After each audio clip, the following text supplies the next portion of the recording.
What do you think is the most important message from Peter Lynch? It is not that the stomach is the key organ to investing. It is not that you can't time the market. It is not to know what you own. So what is the message?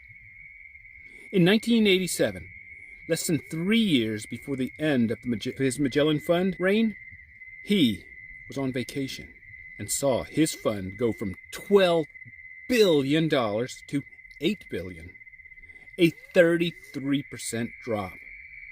His fund grew significantly for 10 years prior and would take time to recoup the 33% drop.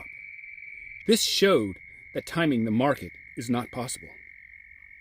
It also shows knowing what you own is not that critical.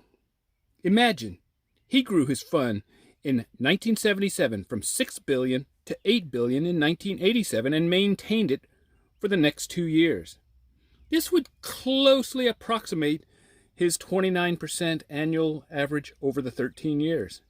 This shows having the stomach is not the most important message because he started with $6 billion and lost $4 billion.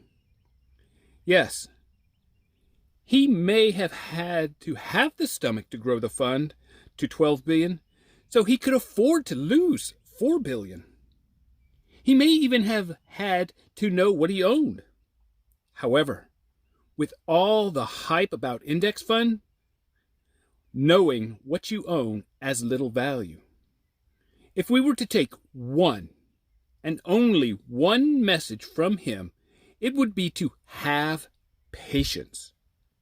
Knowing that the market falls or the market is volatile and that you can't time the market rules out the need for a strong stomach if you are investing and not trading.